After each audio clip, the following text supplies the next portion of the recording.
আজকে হচ্ছে আমার মামাতো ভাইয়ের রিসেপশন। তো সকালবেলা ঘুম থেকে উঠেই ভাবির বাবার বাড়ি থেকে পাঠানো নাস্তা দিয়ে নাস্তা করলাম। আর এটাই হচ্ছে আমার মামাতো ভাইয়ের বিয়ের শেষ ভিডিও। তোমরা যদি আগের ভিডিওগুলি না দেখে থাকো তাহলে অবশ্যই দেখে নিও। আজকে যেহেতু রিসেপশন, তো সকালবেলা ঘুম থেকে উঠেই ব্রেকফাস্ট করে আমরা সবাই শাওয়ার নিয়ে নিয়েছিলাম। আমরা যেহেতু একসাথে 14-15 জন রেডি হই, তো আমরা আজকে দুপুর 2টা থেকে রেডি হওয়া শুরু করেছিলাম। প্রায় 8টার মধ্যেই হয়ে গিয়েছিল, বাট রাস্তায় আজকে এত পরিমাণ জ্যাম ছিল যে আমাদের সেন্টারে আসতে আসতে প্রায় 10টা বেজে যায়। যেহেতু অনেক লেট হয়ে গিয়েছিল, তো আমরা এসেই বসে পড়েছিলাম খেতে। আর ওই দিনের খাবারটা অনেক মজা হয়েছিল।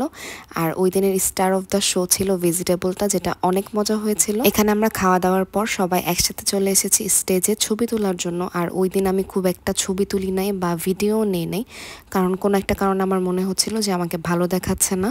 তো এর জন্য আমি ওই দিন তেমন ভিডিওই নেই নাই। তো যাই হোক, ছবি টবি তুলে খাওয়া দাওয়া করে এখন আমরা চলে যাব আবার নানু বাড়িতে। এখানে আমরা একটা গাড়ির মধ্যে অনেক মানুষ উঠেছিলাম। সো যাই হোক, ওই দিন রাত্রে বাসায় এসে আর কোনো ক্লিপই নেওয়া হয়নি। এটা হচ্ছে এর পরের দিন আমি ঘুম থেকে উঠে এখানে আমি ভাত খাচ্ছি, কারণ আমি আজকে আমার খালার বাড়িতে খুদের ভাত আর ভর্তার দাওয়াত নিয়েছি। তো এখানে আমরা সবাই যাব আমার খালার বাড়িতে, কিন্তু আমি খুদের ভাত আর ভর্তা খাই না। এজন্য আমি উঠেই আগে মামার বাসা থেকে ভাত খেয়ে এসেছিলাম, কারণ আমি জানি এখানে আমি আসলে আমাকে জোর করে খাইয়ে দিবে। তো আমি সেফ জোনে থাকার জন্য মামার বাসা থেকে ভাত খেয়ে এসেছিলাম। তো যাই হোক, এখানে সবাই মিলে একসাথে গল্প করছিল। আর এখানে আমি হুট করে একটা প্ল্যান বানালাম যে আমরা সবাই মিলে রাসেল পার্কে যাব, একদম আমার সব খালাদের নিয়ে যাব।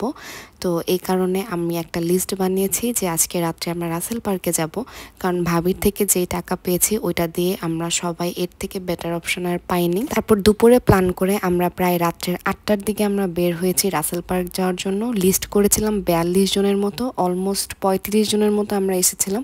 সবাই আমাদের দিকে রীতিমতো তাকিয়েছিল যে এত মানুষ ছিল।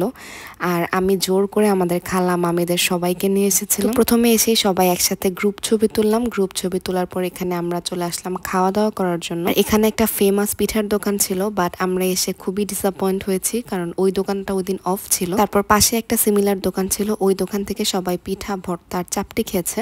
তারপর এখানে আমরা সবাই মিলে হালিম খেলাম, তারপরে মিট বক্স খেয়েছি। ওখানে একটা 150 টাকা দিয়ে খুবই ভালো একটা মিট বক্স ছিল, ওই মিট বক্সটা খেয়েছি। অল্প টাকায় এই মিট বক্সটা আমার কাছে এত মজা লেগেছিল যে ওইটা আমি আবার ট্রাই করব।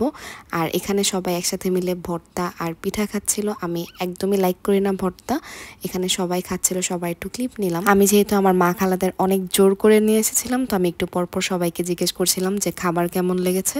সো যাই হোক, আমি সবকিছু খাওয়া দাওয়ার পরে এখানে একটা ডিম পিঠা ট্রাই করব। আমি ডিম পিঠা আগে কখনোই খাইনি, বাট এই 2025 সালে এসে আমি ফার্স্ট ডিম পিঠা ট্রাই করেছি। ট্রাই করার পরে আমার খুবই ভালো লেগেছিল। তারপর আমি এটা অনেকবার খেয়েছি। আর এই দিনেরটা খুব একটা ভালো ছিল না, কারণ আমি বলেছিলাম কুসুমটা একটু কাঁচা কাঁচা রাখতে, বাট অনেক কাঁচা রেখেছিল। তো যাই হোক, এখানে আম্মু আবার ফুচকা খেয়েছে। সবকিছু খেয়ে দিয়ে চলে আসছিলাম বাসায়। আর এটা হচ্ছে এর পরের দিন। এই দিন ভাবিদের বাসায় প্রোগ্রাম ছিল। আর সকালবেলা ঘুম থেকে উঠেই দেখি সবাই রেডি হচ্ছে।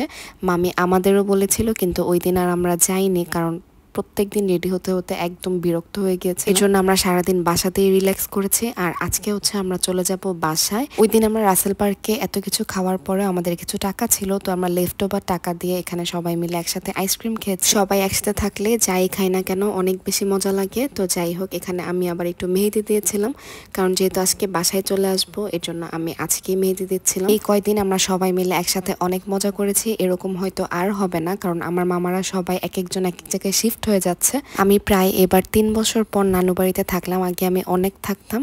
তো যাই হোক, এখানে আমরা রেডি টেডি হয়ে চলে যাব বাসায়। আর আমার এই খালাটা আমার প্রত্যেকবার যাওয়ার সময়, আমরা যখন আগে থাকতে আসতাম, প্রত্যেকবার যাওয়ার সময় আমার এই খালাটা কান্না করতো। তো যাই হোক, এখানে সবাই একসাথে আমাদের এখানে বিদায় দিতে এসেছে। এবার আমরা অলমোস্ট 1 সপ্তাহের মতো থেকেছিলাম, একবারে বালিশ টালিশ নিয়ে একবারে এসেছিলাম। আর যখন আমরা যাচ্ছিলাম সবাই আমাদের দিকে প্রায় তাকিয়েছিল। তারপর সবাইকে বাই বাই বলে চলে আসলাম বাসায়। আর এখানে এসে এত লাগেজ ছিল, আমার মনে হচ্ছিল যে আমরা কক্সবাজার থেকে এসেছি। ওই দিন বাসায় এসে আর কিছুই গুছানো হয়নি, সবকিছু এভাবেই ছিল। তো এটাই ছিল আমার নানু বাড়ির এই কয়দিনের ভিডিও। তোমাদের কেমন লাগলো অবশ্যই কমেন্ট করে জানাবে। That was it for today. Thank you so much for watching.